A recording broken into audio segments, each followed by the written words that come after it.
Dara System, logiciel numéro 1 de gestion d'école au Sénégal, destiné aux établissements scolaires, quel que soit le niveau. Préscolaire, primaire, collège, lycée, université.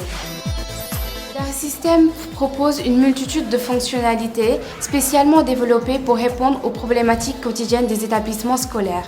Ainsi, Dara System vous facilite la gestion administrative, gestion et sauvegarde de tous les documents, gestion des étudiants, pointage des professeurs.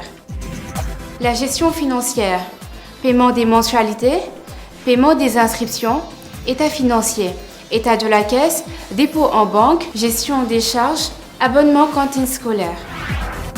La gestion des ressources humaines, gestion du personnel de l'établissement, contrat de travail. La gestion pédagogique, gestion des notes avec un calcul automatique des moyennes, la gestion des absences et des retards, impression ou envoi des bulletins de notes par mail. Espace parents. Dara System offre un accès aux parents qui veulent suivre le dossier de leur enfant. Notes, classes, matières, emploi du temps, devoirs à faire à la maison et rester en contact avec l'enseignant. Assistance 24 heures sur 24, formation gratuite et personnalisation selon votre méthode de gestion. Dara System, un autre regard sur votre établissement scolaire, une solution économique et rentable. Nous contacter, c'est facile. Composez le 77 164 85 85 77 511 88 08 ou le 76 614 47 09 ou visitez notre site web www.darasystem.net. Dara System, logiciel numéro 1 de gestion d'école au Sénégal, moo leen di may seen émission Kennu Askan Wi.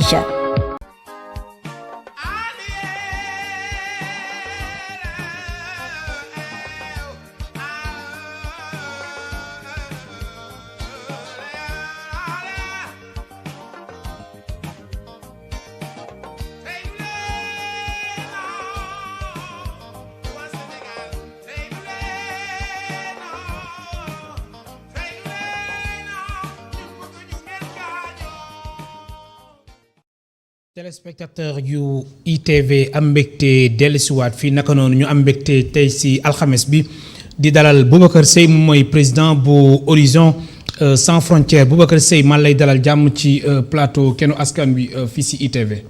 monsieur Cissé maa ngi lay nuyu di nuyu waa ITV yëpp. di nuyu aussi téléspectateurs yi ñuy suivre. fii ci biir Sénégal ak bitim réew.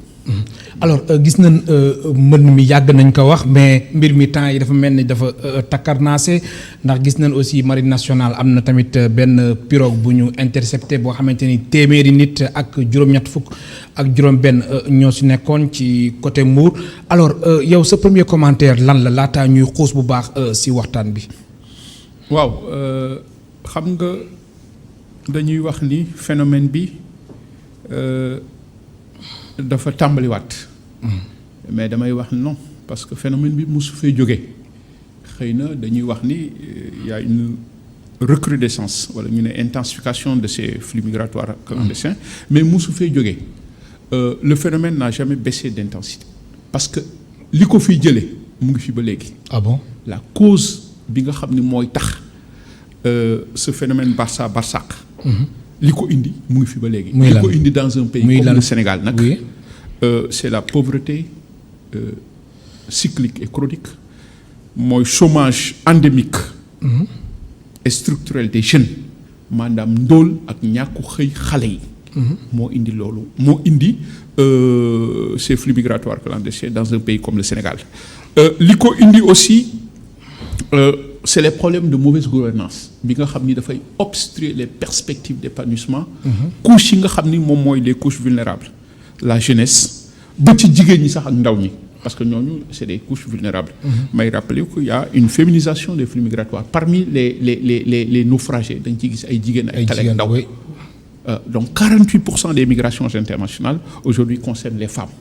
donc lu tax waaw parce que jigéen ñi vraiment ñoom tamit ñu leen di nemmeeku ñuy jël gaal di dem. waaw xam nga cause bi moo fi nekk ba léegi rek. cause bi mooy ndóol bi. mais ndóol bi si jamono ji nga xamante ni autorités yi ñoom nee na ñu ngi teg ay projet pour ndaw yi mën si liggéey ak yooyu. non dama lay wax ni sax gis nga pour des raisons de Covid-19.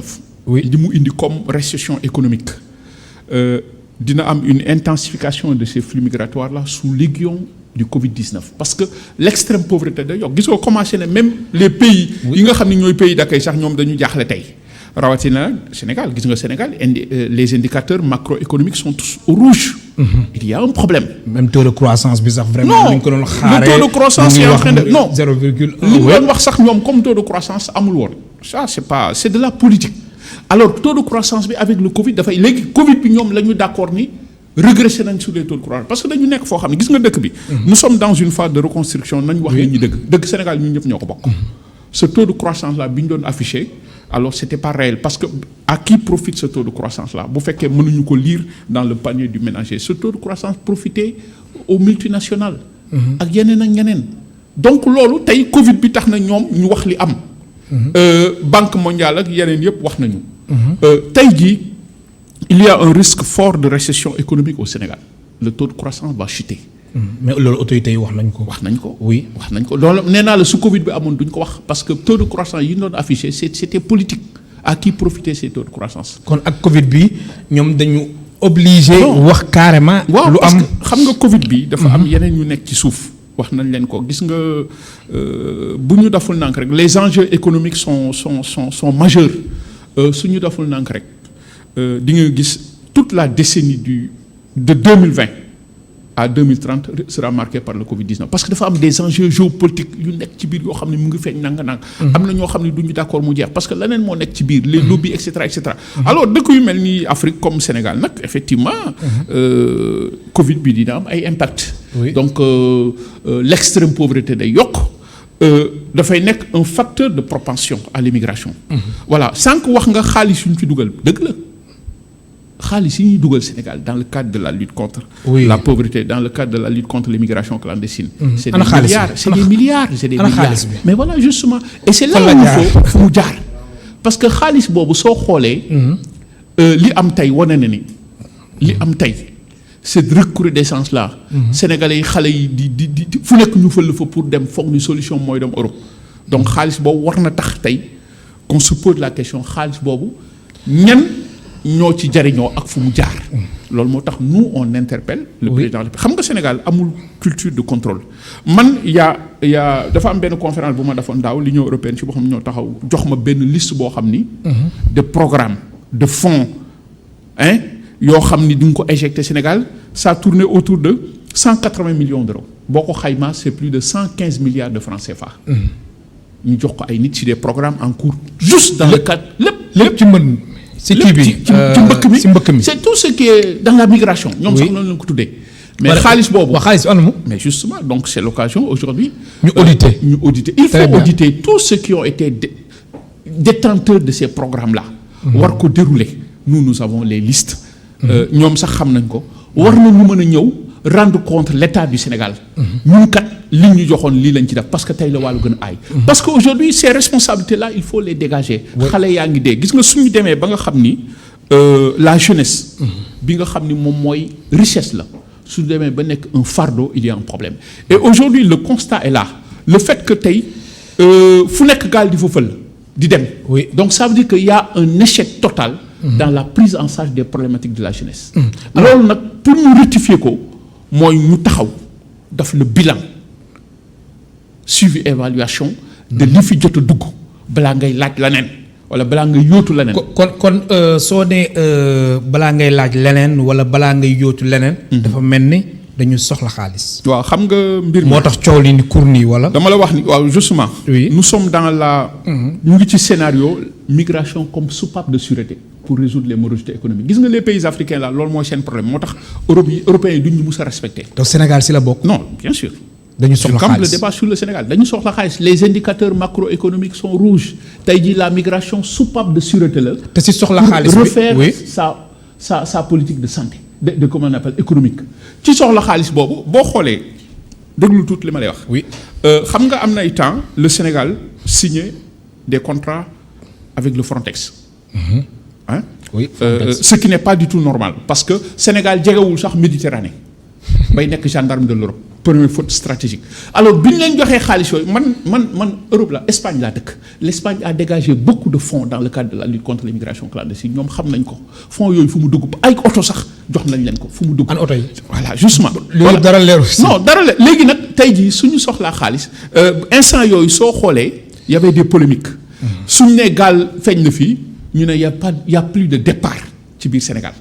kon tey suñu d'accordee fépp am na départ ci Sénégal mooy soxla nañ xaalis et il joue avec la mentalité de l'Europe parce que tey Europe dafa am problème. Oui. L'Europe cherche à externaliser ses flux migratoires en dehors de ses frontières ñun wax lañ leen ni sol c'est pas normal alors tey gis nga il y a eu des conventions avec la Turquie en 2016. Oui. Avec le Maroc récemment avec le Sénégal. Parce que lépp loo xam ne rek parce que damay rappeler la migration est devenue une marchandise électorale en Europe. tey jii ils ont construit la migration comme étant le contraire de l'identité. ba nga xam ni tous ces dirigeants européens qui ont eu à échouer dans leur idéologie classique surfent sur l'islam et la migration mis au banc des accusés par une laïcité juridico-politique gis nga bërgi dem Macron. Oui. bu demee ba taxaw naan voilà. bépp étranger bu fi am ñaari jabar donc vous voyez yooyu mooy problème Europe tey leur problème c'est gan ñi alors dëkk bu mel ni Sénégal nag xam loolu. Oui. waroon jël ay matuwaay parce que Sénégal zone d'influence la. beneen bi le Sénégal est un pays ambulant ay doomam ñu ngi fu nekk. le Sénégal du point de vue géostratégique.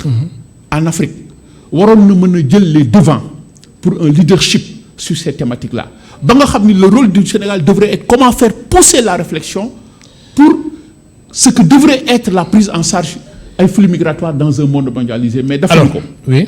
xaalis la ñu soxla. xaalis lañu soxla. su xaalis boobu duggee ñu ne bailleurs yi pour les rassurer amatul départ au Sénégal su xaalis bi manqué alors zone bu nekk zone de départ la. et nous loolu la ñu d'accordul. moo tax nañu leeral xaalis bi ñu fi dugal balaa ñuy laaj la leen. et il faut pas que le jeu parce que l'Europe li muy def moo ko tey xam nañ ni xaalis boobu. du jariñ fenn cet argent rentre dans des tonneaux sans fond. xale yi nañ leen dimbali yërëm leen jàppale xale yi. alors Boubacar Seye da nga sàkku ñu auditer xaalis bi nga xamante ni moo jot a dugg ci wàllum mbëkk mi audit bi da nga jàpp ni dafa war a nekk loo xamante ni léegi la. lu nu mu gën a gaawee amul lenn. mais lu tax ñu war a xaar. dafa jot ñu def ko nii mais waruñu xaar et au-delà même. man damay wax état bi rapidement mu organiser les états généraux. Ah bon? Des migrations non mais oui parce que ce traitement là li am nii. mais ça demande un traitement d'urgence et de nouvelles modalités de sensibilisation.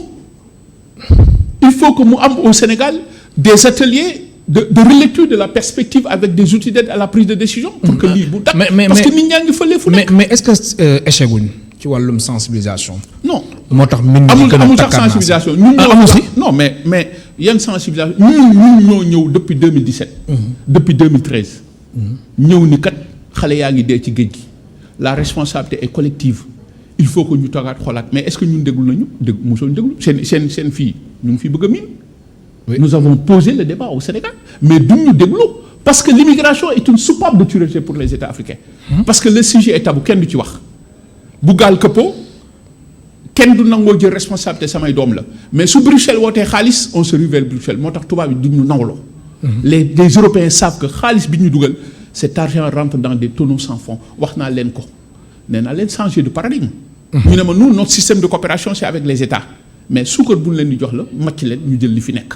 l'Afrique fait l'objet de convoitises. Afrique am nañu lu nekk mais ñàkk amuñu dara. loolu moo tax xale yi di dee. alors dañu war a changer de paradigme si sa gis-gis. ba tey mën nañu wax ni aussi lépp lu jëm ci wàllum perspective dañ ko war a càmbaraat maanaam relecture des perspectives.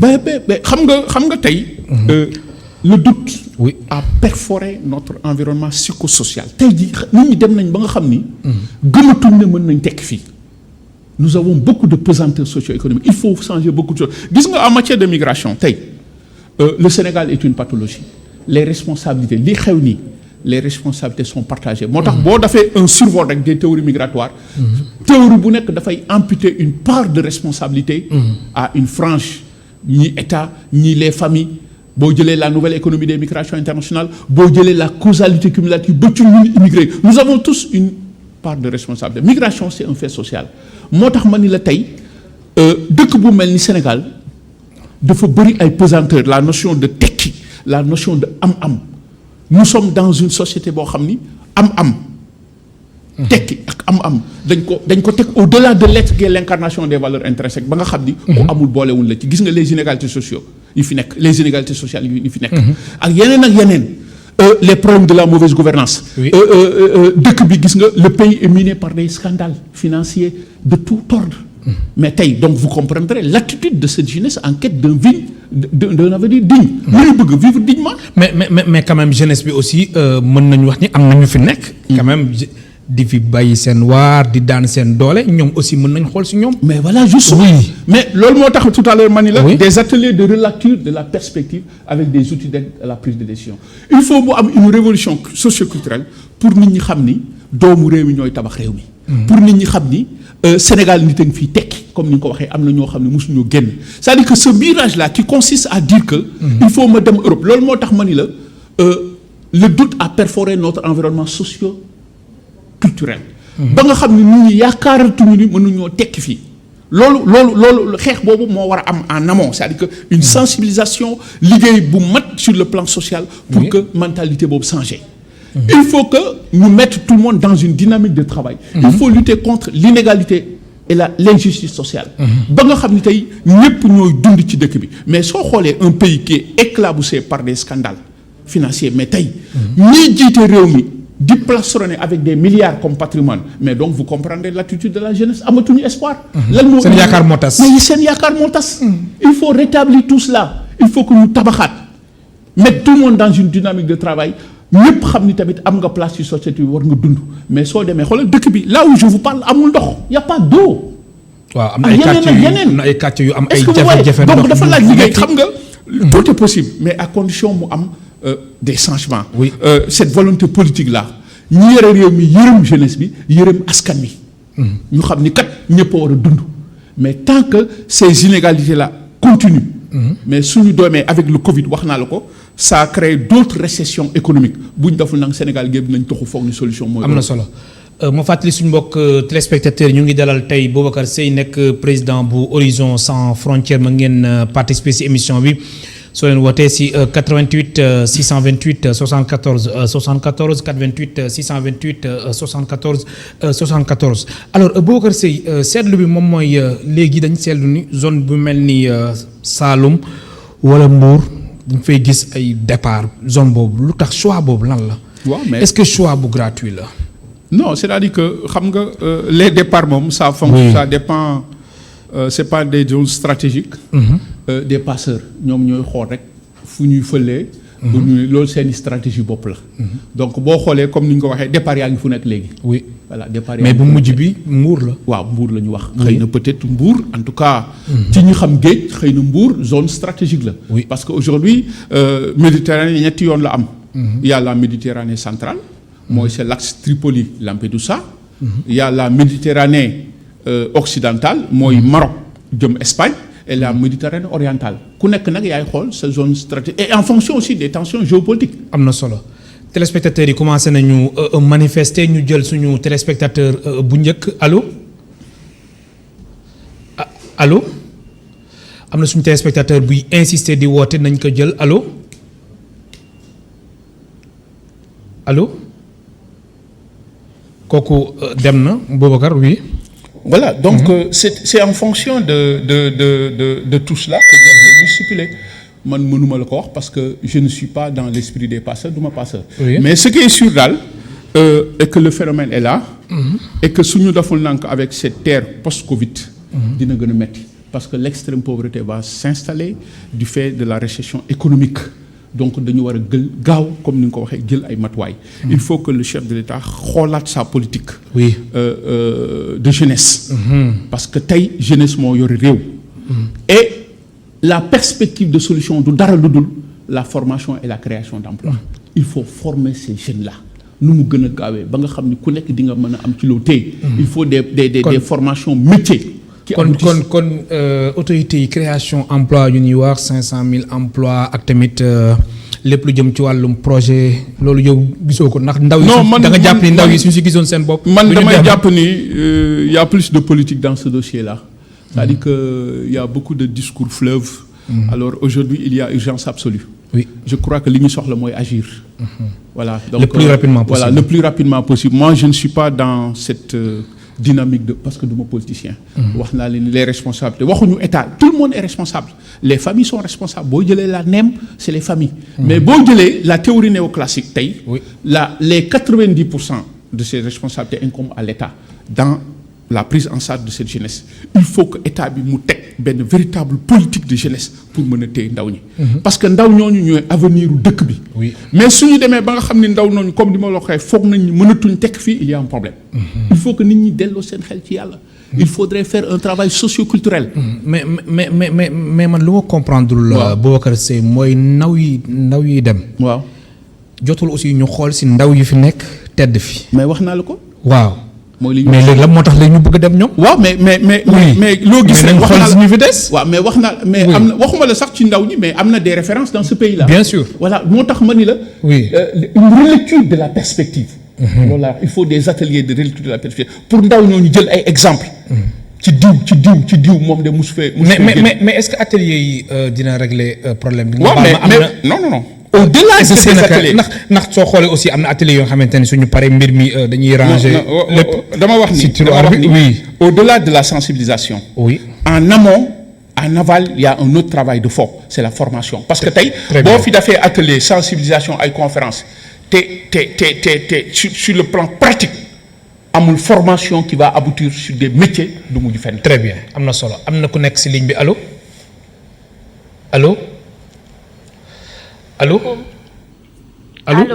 Oui ñu ngi lay dégg allo. allo asalaamaaleykum. waaleykum salaam madame Tall ñu ngi lay dégg suñ ko mënee dégg bu baax allo. waaw dafa mel dafa am retour de. Allô? C'est bon. Allô? waaw ñu lay dégg madame Tall bismillah. Ça va bien monsieur Cissé, vous allez bien? Alhamdulillah. Sa invité bi machallah moom combat wam dafa yàgg day sànni. suñ ko mënee dégg bu baax. ma ne. waaw. Monsieur Seye ku jara encouragé la ku jara félicité la ndaxte moom dafay joxe bu vraiment mi ngi def lu mu mën. Très pour bien. affaire pour li ñu naan lutter contre l'immigration clandestine. Oui. ak tamit li ci état yi war a def xam nga problème bi xam nga lan la monsieur Cissé. Le mal est profond. lii du affaire par exemple par état lañ ko résoudre. Ça c'est toute l'Afrique subsaharienne bi ñu war a téye nii. mais li fi ne dafa grave xam nga yaa ngi koy poser les questions li ko même ñi fi am na ñu fiy nekk di teg mais est-ce que sociologue yi waroon nañu def étude xool ba xam gis nga la majeure partie des sénégalais yi toog fii nii nekk ci seen teraanga mais boo leen ne da ngeen di dem ñun offre leen ngeen dem exil dañuy dem xam nga tax parce que les conditions même de vie sont stressantes difficiles comment on peut même pas expliquer ça. parce que dëkk dafa am yoo xamante ne dafa war a nekk des minimum vital comme ni mu wax ne nga toog ba si yàgg ñu la ndox coupé na mais c'est inimaginable dafa am yoo xamante ne condition yooyu bu ko yàgg nit da yàggee accumuler bu yàggee bu amee façon day dem. donc ñoom retenir ñu dara actuellement gis nga politique bi nga xam ne dañ ko war a mëne dafa war a commencer dès le bas âge. déjà ñu jàngal léegi le Sénégalais lan mooy patriotisme. sa dëkk nga war ko fonk ba du la jaral leneen mais aussi. ñu teg leen dans des conditions yi nga xamante ne xale bu jàngee xam ëllëg li dafa war a am liggéey bu jàngul aussi xam ne am na beneen structure comme benn formation boo xamante ne dina ko mën a am emploi mais avenir bu amul ci nit mais c'est extraordinaire loolu nit ki dootul nekk nit. loolu c'est comme dafa nekk ne benn kuy déambulé comme ça. mais comme ni jeunes yi ne Sénégal mais da nga leen di yërëm. dañuy yeew suba ba nga xam amuñu benn perspective d'avenir mais c'est scandaleux. depuis 60 ans des gouvernements sont là. ñu ngi jël ay budget di ko def ci ay détails di ko politiquer mais teguñu loo xamante ni xam nga lu ñu naan maanaam defuñu vision pour ëllëgu jeunesse bi mais loolu dafa grave daal. ci dëkk dafa am fondamentaux yoo xam ne dañ ko war a régler. immigration clandestine c'est pas ay ñu ñëw li ko lijjën et puis li gën a ruus lu xam nga ma la Union européenne warul di ak ay France ak ñoom waruñu régler ay comme immigration clandestine xam nga ñoo ko régler les institutions à la base bu nekk au niveau de l'Afrique. jëluñ ko en charge. chef d'État yi gis nga tey ji ñaata nit ñoo dee sur la Méditerranée yi est-ce que am na benn jour bu ñu commémorer dee yooyu ci benn dëkk. amul mais gis nga bay wax sa xol day jeex ñaata sénégalais ñaata africain ñoo dee ci Méditerranée bi. mais loolu xool est-ce que toog nañu par exemple yaa nañ def benn toog waxtaan en chef d'État di commémorer di rappeler parce que nit ki da ngay fa askan da nga koy fonk xam nga sa émission bi sax mu am doole askan bi nga ko tuddee c'est tout.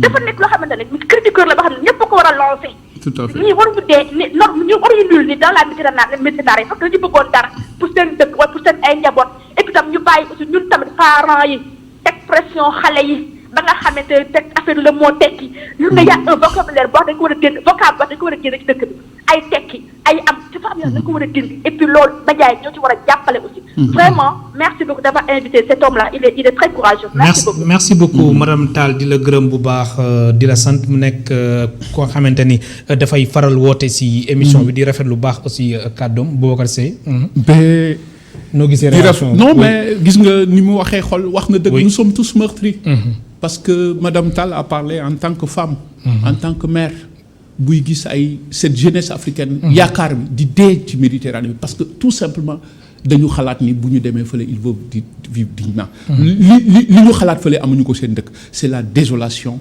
c'est le désespoir total et je crois que lii rek wooteem bi rek war na tax tey au Sénégal mu am changement les responsabilités sont partagées ñu ànd xool nuñ koy saafara te foog ñu situer responsabilités yi il faut situer les responsabilités am na keneen ku nekk si ligne bi allo wa rahmatullah bismillah waaleykum salaam wa rahmatullah Safiatou la Cité Damel Safiatou na nga def gëj nañ la dégg bismillah ñu ngi sant alhamdulilah ñu ngi sant gëj nañ la dégg trop yaa ngi si jàmm maa ngi si jàmm liggéey bi rek ma téere moo tax temps yi moom émission bi ma xaw cee raar non dëgg la liggéey bee ñu jàpp moo tax am na solo sant yàlla bu baax sinon ñu ngi remercier bu baax monsieur Seye invité bi vraiment li mu fi expliqué leer na trop te tax nañu gën a cerner le problème mais man kii bi immigration bi man mënumaa fexe ba comprendre ko ci Sénégal en fait même en Afrique parce que dafa am benn analyse boo xam ne bu ñu ko ci defee 3 niveaux lay nekk problème mu état bi problème société ak ñun en tant que individu ou bien en tant que population boo commencé ci population bi lenn dafa am mooy ne gëm sa bopp dafa baax ci lépp mais boo gëmee sa bopp aussi espoir dafay nourrir son homme espoir boobu li tax ñu manqué ko peut-être monsieur Seye mu ngi koy wax le comportement yi nga xam ne nii dirigeants yi war nañ koo am te amuñu ko mooy tax ñu manqué espoir ba nga xam ne nii suñ comportement lan lañ ci gëm mooy ne génn peut-être mooy la solution alors que génn boobu ñun ñuy def en tant que individu ñu décider ne dañuy dem feneen mais feneen foofu bu dàqoon sax ñu ne waaw mais ñoom bu ñu demee foofu noonu dang-dang gi ñuy def pour mën a tekki bu fekkoon dang-dang jooju ñu ngi koy def fii nii au niveau de leur pays bu doon danañ ci génn mais da ngay toog fii nii Sénégal par exemple nga war a mën a liggéey dara ngeen doo ko def parce que am nga ay diplôme alors que gis nañ ko ñu fi jaay nen ba tekki tey jii nii mais ñun rus nañoo def yenn métiers yi nii dañuy gis ne même fii nii au Sénégal ce sont les étrangers parfois qui ñooy dominer yenn secteurs yi pourquoi parce que ñoom ñoo koy nangoo def ñun nanguñ koo def loolu c'est un réel problème donc tekki fi mën na nekk gëm sa bopp ci mooy base mais lenn aussi am na par rapport à la société mun wax les pesanteurs socio-culturels on est d'accord ci pesanteurs yooyu mais nañ njëkkee ci télé yi bu ñuy remercier kan la ñuy njëkk remercier que nekk te bitim réew naan moo fi paj buumu gàccee gi lu ma la mën ci wax mais loolu ki nga xam ne ni mu ngi ci dëkk bi day gis boppam mais Safiatou j'espère que ñun bokkuñu si non je parle de façon générale mais j'espère que ñun bokkuñ si bëri na en tout cas bëri na journaliste je ne dirais pas journaliste mais animateurs yoo xam ne nii ils le font mais loolu ñu ngi favoriser en fait immigration clandestine bi saa ñu xam ko parce que booy gërëm ki nga xam ne nii dem na tekki te nam jaaree ay bokkam xam ne du yoon keneen ku bokk ci moom dañ naan naa jaar foofu ndax man it ma tekki donc ñu ngi promouvoir immigration bi sans pour même ñu def ci attention waxuma ne bu ñu leen gërëm nag parce que ku góorgóorlu ku ne jar ngaa jaajëfal mais état bi tamit dafa am loo xam ne nii daf ko manqué pour moom mu en fait dafa yéeme parce que espoir li ma wax sànq espoir bi ci ñoom ñoo ko war a suukat ci ndaw ñi parce que ndaw ñi am nañ fi doole mais amul politique bu leer boo xam ne ni ñu ngi koy établir à l'égard de ces jeunes là nga xam ne danañ mën a gëm seen bopp toog fi tekk fi di faj bu mu gàccee comme ni ñu waxee moo tekk fi bu njëkk ba bu ñu koy utiliser pour pousser nit ki mu am jom la mais nekkul pour naan ay concurrence la pour minimiser l'autre là wala pousser ko mu def quelque chose boo xam ne ni du yoon loolu doonutoon moo ci jug mais bu ñuy wax da nga fay war a teg c'est pour nga xam ne yow mii da nga war a am jom da nga war a liggéey ñaq jëriñu mais coow li mooy ne Sénégal léegi gëmuñu liggéey lijjanti la ñu gëm dóor la ñuy def kuy dóor boo nekkee ci population bés boo yéegee ci kaw lu raw dóor ngay def. voilà merci beaucoup allo Safiatou allo. oui waaw sànq Boubacar Seye sàkku na ngir ñu amal audit ci xaalis bi nga xamante ni moo dugg ci wàllum immigration clandestine yow bi nga xamante ni sa xam-xam dafa màcc ci fànn yu bëre macha allah te tamit nga nekk gëstukat lan moo ci sa xalaat. waaw en fait dafa am loo xam ne nii c'est une suite logique parce que bu fekkee ne yow da nga élaborer un plan donné.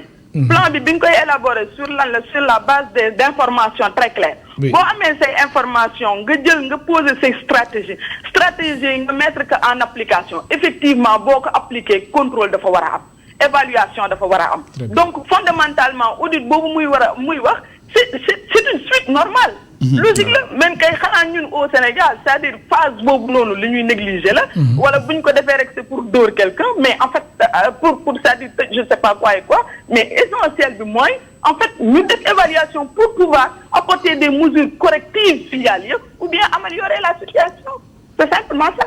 merci beaucoup Safiatou. voilà merci à vous. di la gërëm baax di la sant yow ak madame Tall mën ngeen tamit participer suñu mbokku téléspectateurs yi si 88 628 74 74 du ñàkk numéro bi ñu affiché leen ko alors Boubacar Seye ñoo gisee réaction Safiatou tamit. voilà parce que y a des réactions yoo xam ni.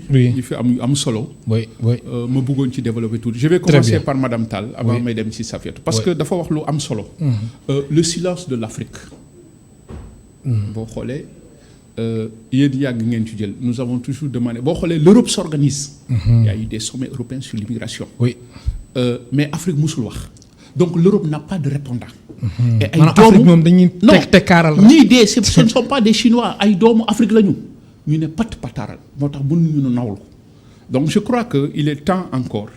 que le Sénégal prenne ce leadership là pour une gouvernance globale. Sur cette thématique-là. Il faut rapidement une conférence africaine sur cette thématique-là. Nan la ñu mën a parce que les enjeux sont sécuritaires nañ def attention parce que tey jii gis nga xoolal le pays là rek à un moment donné le pays s'est basculé dans la violence.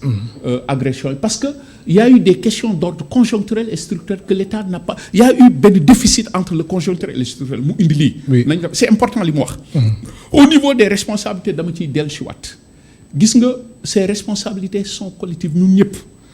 Le Sénégal la migration dafa nekk une pathologie la migration dévoile des conséquences yoo xam ni kenn mënu ma la wax nu mu toll fii ci biir Sénégal tout le monde gis nga mënu ma la wax le nombre de coups de fil que je reçois boo jëlee benn théorie bu tudd la théorie macroéconomique même ñiy liggéey sax da ngay gis ku ma ci woo mais Boubacar nan laay def ba génn kenn bëggu fee toog c'est excessivement grave. te dañuy am seen liggéey. non c'est la théorie macroéconomique un fort différentiel géographique entre l'offre et la demande. Facteur de propension c'est excessivement grave mënuma la wax ñoo xam ne ñu ngi fii ci dëkk di liggéey. donc vous voyez ce doute là nit ñi dem nañ ba nga xam ni yaakaar nañu parce que dañu jaxate affaire yi ba nga xam ni ku nekk foog nga ni dootoo fi mën a tekki ki mujjee wax sànq wax na lu am importance. Safiatou c'est très important. le désespoir beaucoup de facteurs ci société bi nos pesanteurs socio-culturelles. yooyu la notion de tekki il faudrait revoir ça xam nga li tax. tey gis nga il y a une relation linéaire entre am ak liggéey. il faut pas que nit ñi xalaat ni gis nga fii pour ñu tabax ko dañuy fondement di def nang ba mu yéeg. àddina noonu la mënoo tëb lépp am mais cette relation là a été défroquée parce que dañu dem ba nga xam ni société bi après dañ ko pervertir. il y a eu d'autres pesanteurs il y a l'influence de l'étranger les télévisions la presse mu joué leneen loo xam ni du réalité. ba nga xam ni gisoo film yi di daw nii ça ne reflète amul benn bu ci refléter les réalités socioculturelles de notre mais ñoom aussi évoqué nañ aussi wàllum pression. dafa ci njaboot yi mais justement ba nga xam ni tey quand nous avons parlé de relecture de la perspective. mooy loolu yëpp il faut que mu am une révolution épistémologique socioculturelle pour ñu xam suñu bopp suñu xamul suñu bopp duñu gëm suñu bopp. suñu gëmul suñu bopp duñu mën a liggéey Sénégal gis nga j'entends annulation de dette Banque mondiale mais ñooñu mosuñu développer réew ñuy développer réew mi mooy ñi doomu réew mi ñooy tabax réew mi. mais tant que aujourd'hui nag il faut commencer par la base c'est-à-dire que dañu war a nekk dans une phase de reconstruction tabaxaat au niveau des mentalités. xam nga wax nga ni yenn jeunes yi mais il y a des esprits vulnérables ki yore xaalisam bay liggéey fii mais foog na ni liggéey boobu mënatu ko jariñ tu sais ce qu'ils me disent xaalis bi jaratuma fii je suis les raisons man je les comprends. parce que moom dem rek lay gis. xam nga ndax je comprends moo tax bu ñu moi il y avait 30 ans ba ma amee 22 ans laa fi génn j'avais le même problème damay war a génn et aujourd'hui je rencontre des gosses dans les rues européennes ñu toog jaxle dafatuñ dara parce que Europe daf leen nax ñiy jaay lu ñu amoon. li foogoon amul jaxle moo tax ma ni la il faut que Afrique mu jël ay matuwaay pour téye jeune femme parce que li Afrique am Europe amu ko. mooy cette jeunesse là. ñu toog ñu liggéey loolu nag c'est un processus qui commence il faut déjà commencer ce processus organisationnel. très bien mais alors autorités yi sànq nee nga mbir mi tamit ñoom am nañ ci wàllu gu am solo mais parents yi nag seen responsabilité. c'est la NEM la nouvelle économie des migrations internationales. oui parents yi ont une grande part de responsabilité. très bien. parents yi tamit il faut que ñu xoolaat mooy li ñu waxaat xam nga pesanteur yi moo ñëwaat. la notion de tekki ku tekkiwul ci kër gi kenn dootu ko faale. ak pression bi ba nga xam ni pression sociale bi. très bien mais gis nga ki dem sax y a pression sociale da ngay dem tey le lendemain ñu woo la naan la kër gi nekk à côté dañ koy jaay te yow nga jaaxle beaucoup de gens sont en situation de dépression. koo xam ne dafa sax def ñaari mu ngi doog a ñëw ñu woo ko naan ko kër gi parce que loolu moo fi am parce que ki dem ba pare tekki na ba pare c'est-à-dire que la famille nourrit espoir diw de dem na. tey de bu ñu doon reere soom bi dans quelque temps dootul reere soom bi. mais yàlla te ñu xam ni kooku ba mu demee jafe-jafe yu mu fay am. yeneen nga fay fekkat ñoom lijjantiwuñ loolu. yeneen non comme xas nga ba dem rek. ba xas nga ba dem rek moo génn nga ci nga jaaxle gis nga actuellement soo doxee moo tax gis nga ce problème là je demande à l'État du Sénégal. moo tax man waxuma Sénégal de je parle de migration internationale qui charrie beaucoup de problématiques. Il y a des gens en situation de dépression ci mbedd Europe yi jaaxle seul amuñu kenn ku leen di jàppale problème yi demee nii nañu xoolaat mbir mi. ñu jàppalante ñu yërëmante migration pathologie le Sénégal problème le Sénégal. ñëpp a ngi fi nous avons tout xoolal ndaw si ñaari femmes yi wax sànq rek dégagé nañ beaucoup de perspectives de solution. suñu toogee waxtaan dinañ indi ay saafara ne serait-ce que pour réduire des risques à des proportions tolérables. mais phénomène bi kenn mënu ko arrêter xam nga li tax. dañu nekk ce qu'on appelle une mondialisation des flux migratoires. toutes les régions du monde sont aujourd'hui concernées soit par le départ.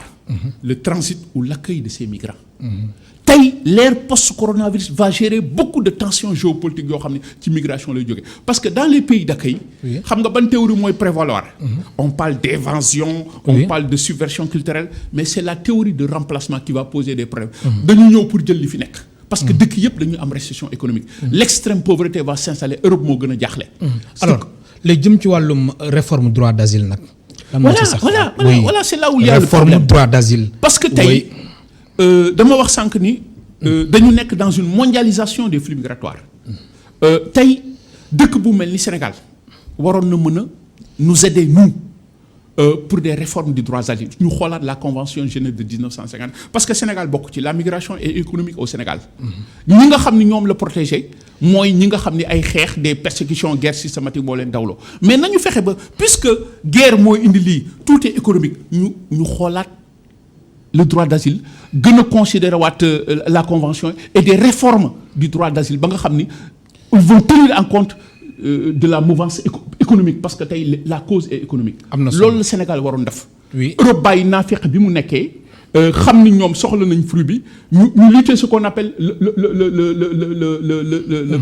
le complexe libéral. c'est-à-dire que oui allez-y. Voilà le complexe libéral moom mooy tey tout ce qui est bon économiquement est jugé politiquement dangereux sous prétexte de la sécurité tey la mobilité est restreinte à des problèmes sécuritaires. loolu la ñu war a xeex.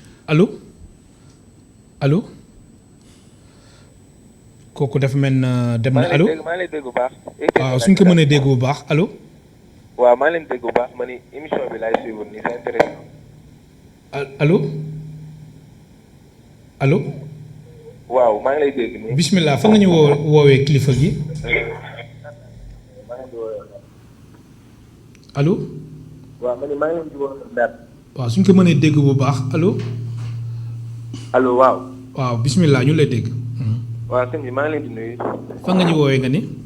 maa ngi leen di woowee Saint-Louis. bismillah. d'accord man dama bëggoon wax ci problème mu immigration clandestine bi. yow rek nañu déglu. parce que j'ai fait l'expérience dem naa Europe. j'étais en Italie récemment. yàq naa sama jàng ndax ay affaire dem pour tekki foofu affaire yu demee noonu après ci laa dellu si. yéen a ngi may dégg. allo yow si gaal gi nga jaaroon wala. non man am naa sama kayit et tout ba dem. oui normal say passeport et tout. très bien ak sama carte de séjour ak affaire yu demee noonu. mais li ma fa jot a gis noonu genre dama wan ni que l'avenir c'est pas en Europe l'avenir c'est ici Sénégal la quoi je suis jeune nag maa ngi continuer di jàng et tout. mais jàpp naa ni bu ñu ku nekk boo defaree sa mindset bopp dañ mën a avancer suñu réew. gëm naa loolu. je pense pas que ni ñun ñëpp mënuñu tekki Europe. waaw mën nañ nekk fii ku ne mën nga lijjanti benn affaire ensemble comme li ngeen wax suñu jeunesse bi ñu boole suñu doole yi ñu liggéey jëmale suñu réew kanam. tey jii man je pense que ni Sénégal mën na bokk ci dëkk yi gën a développé ci monde bi ak suñu ressources yi ñu jot a gis ci kaw ñu booloo nekk benn def benn say jéem a jëmale suñu li ñuy wax naan jéem a jëmale gaal gi kanam. jërëjëf. loolu laa ci xalaat daal. très bien merci beaucoup. Boubacar. voilà ma delluwaat ci. Sofiatou li mu wax. oui. Sur les audits c'est important. oui xam nga ñun Afrique lan la ñu am. Nous n'avons pas cette culture de contrôle. mais yow suñ la joxee xaalis. pour askan bi mais war nga mën a wax ni xaalis bi fii laa ko def. fii laa ko teg c'est vrai fan la dugg fan la jaar. mais c'est mooy yoon de. mais loolu moo yoon. oui mais loolu moo tax ni tey tout le pays est éclaboussé par des scandales. mais ces esprits vulnérables là lii moo leen ñii ils sont coupables de ce qui se passe parce que dem nañ ba nga xam ni gis nga am na ku ko wax sànq am ces notions là nañ ko xoolaat ba nga xam ni tey foog nga ni tey war ngaa am lépp cin balaa ñu koy yàq am na étapes yu bëri yooyu jaar. dem nañ nit ñi ba xam ne dootuñu d'accord liggéey parce que dañu wax ni xaalis dañ koy lijjanti parce que le politicien ak keneen dañ koy jox benn programme le lendemain muy taxawal ay étages. Alors les gens n'ont pas compris c'est-à-dire que ce pays là. gis nga suñ ko bëggee tabax mbir mi dafay gaaw. non gis nga suñ ko bëggee dafay gaaw. il faudra defaraat lépp. j'ai parlé d'une révolution épistémologique socioculturelle. dëkk bi ñu ñoo ko bokk gis nga suñ ko bëggee tabax il faut que ñu waxante dëgg sinon du mujj fenn. oui il y a beaucoup de problèmes liés à la mauvaise gouvernance il faut régler ces problèmes là. mais alors suñ ko daful du ñu dem fenn. mais alors jeunesse bi si contexte bi ñu nekk nii muy contexte mbas mi ñuy dem Europe. waaw lu tax. wala dañ jàpp ni européens yi tamit taluñu leen.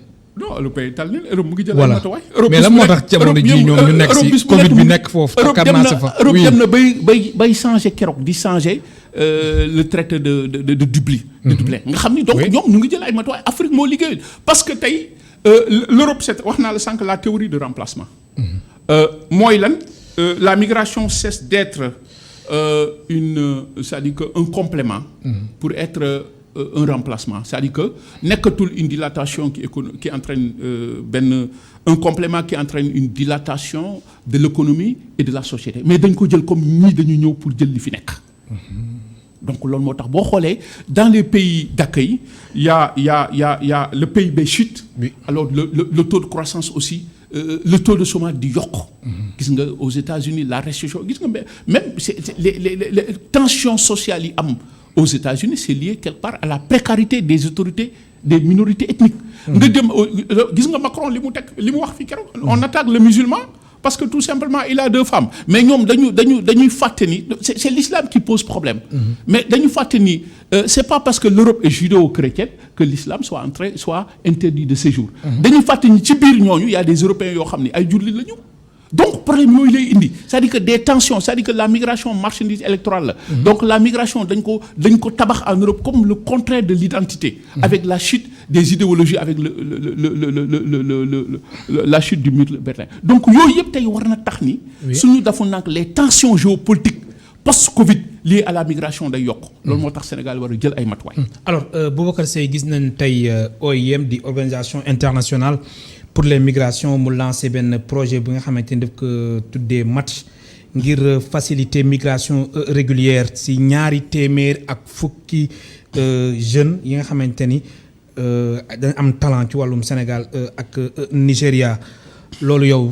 dama lay wax lu leer loolu rafetlu nga ko. non dama lay wax lu leer ci looy bu clair. gis nga looy yem. oui c'est une organisation comme Horizon Sans Frontières seulement dañu njëkk a jóg. état yi di dem ci ñoom. ils vont être audités.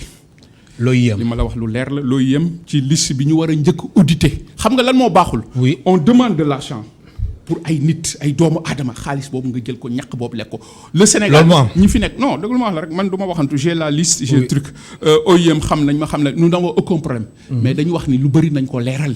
liste OIM ci li ëpp li mu am li mu jël ci migration ñoo ko ëpp ci àddina bi. ci ñu ko ëpp ci foo yi ci ñoom la jëm mais fan lañ koy dugal dañu bëgg rek ñu leeral ñu suñu waxee ñu tëb ni voilà jëli nañ ay nit def nañ ay soo demee ñu ngi pied dans l'eau biir Almadies nañ ko wax nañu wax xaalis boobu di leen di jox fu ñu ko dugal ak ñan lañ ñoo ci jariñu OIM googu ci la bokk ak yeneen des structures étatiques yu nekk ci dëkk bi. J'ai la liste de A à Z ñoom xam nañu Union européenne xam nañu état du Sénégal xam nañu. Seulement tey le sujet dafa xam nga ay doomu aadama. La migration pose des problématiques de paix, de sécurité, d'intégrité et de dignité humaine. Gis nga damay tëdd bëgg di nit woo ma. Xam nga vous parlez des morts. Il y a plus de 20 000 morts depuis 2017. Le nombre de disparus kenn mënu ko xam. Da ngay gis ku la woo di jooy sama doom photo ma ngi nii. dem na depuis xamatuma fu mu nekk. Gis nga loolu tey war na tax ni lépp dafa war a leer. À partir de votre émission là. Je voudrais que l'État prenne ses responsabilités. Dans la prise en charge des problématiques liées à la migration. Très bien. am na kenn ku nekk si ligne bi ñu jël suñu téléspectateur boobu mujj ñax ñeenti simili moo ñu dese allo kooku dafa mel ne dem na alors Boubacar Seye ci wàllum statistique yan statistique moo nekk ci yow yi nga xamante ni amee nga ko surtout nag ba fi mbas bi duggee ba léegi tendance bi lan la joxe. statistique si lan. ci wàllum migration beeg ñii di dem ak nangam sangam di deew ak ñi si ñàkk seen bakkan ak yooyu. non ñi xamante ni yaa ngi siy gëstu. en terme de valeur absolue kenn mënu la ko wax parce que bis bu nekk am na naufrage mbas mi demoon na ba nga xam ni kenn waxatu ci. mais les naufrages continuaient. wax naa la ni entre 2017 ba 2020 bi il y a plus de 20 000 morts loolu ëpp na ko. kenn mënu la wax en terme de valeur absolue. plus de 20 000 morts. c'est des xam nga loolu ëpp na. oui.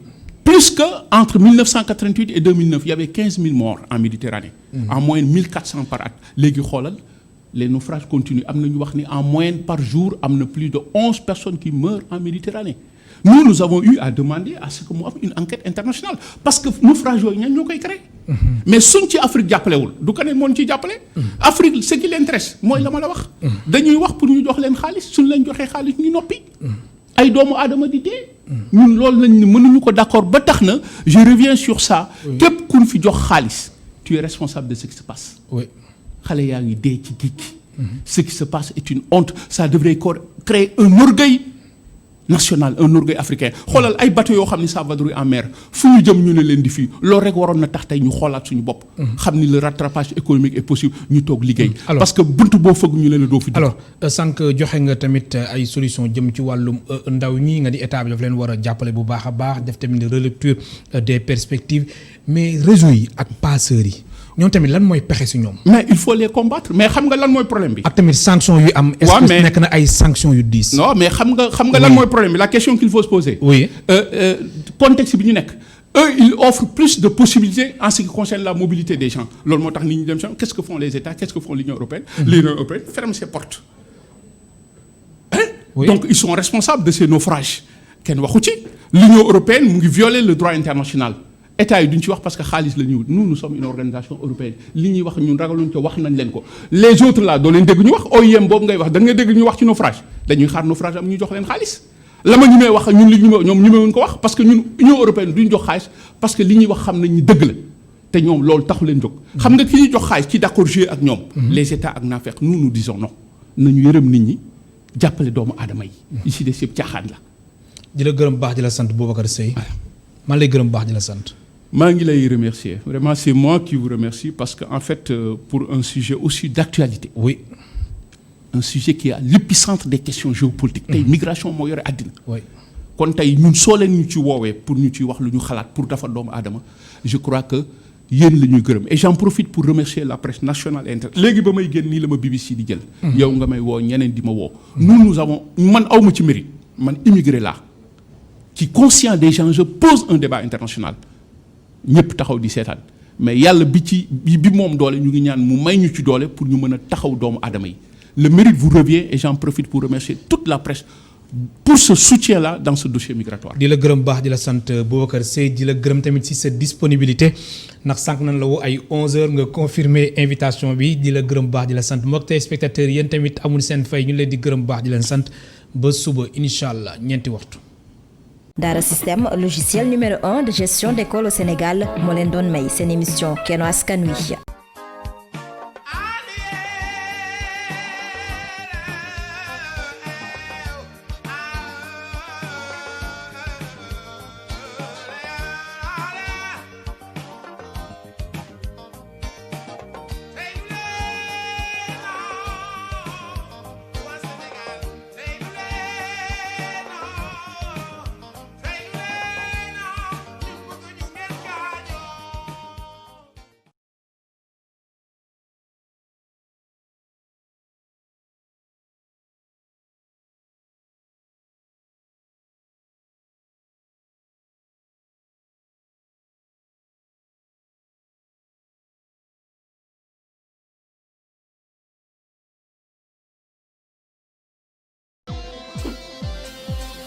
System, logiciel numéro 1 de gestion d'école au Sénégal, destiné aux établissements scolaires, quel que soit le niveau. Préscolaire, primaire, collège, lycée, université. Dara System propose une multitude de fonctionnalités spécialement développées pour répondre aux problématiques quotidiennes des établissements scolaires. Ainsi, Dara System vous facilite la gestion administrative, gestion et sauvegarde de tous les documents, gestion des étudiants, pointage des professeurs. La gestion financière, paiement des mensualités, paiement des inscriptions, état financier, état de la caisse, dépôt en banque, gestion des charges, abonnement cantine scolaire. La gestion des ressources humaines, gestion du personnel de l'établissement, contrat de travail. La gestion pédagogique, gestion des notes avec un calcul automatique des moyennes, la gestion des absences et des retards, impression ou envoi des bulletins de notes par mail. Espace parents. Dara System offre un accès aux parents qui veulent suivre le dossier de leur enfant. Notes, classes, matières, emploi du temps, devoirs à faire à la maison et rester en contact avec l'enseignant. Assistance 24 heures sur 24, formation gratuite et personnalisation selon votre méthode de gestion. Dara System, un autre regard sur votre établissement scolaire, une solution économique et rentable. Nous contacter, c'est facile. Composez le 77 164 85 85 77 511 88 08 ou le 76 614 47 09 ou visitez notre site web www.darasystem.net.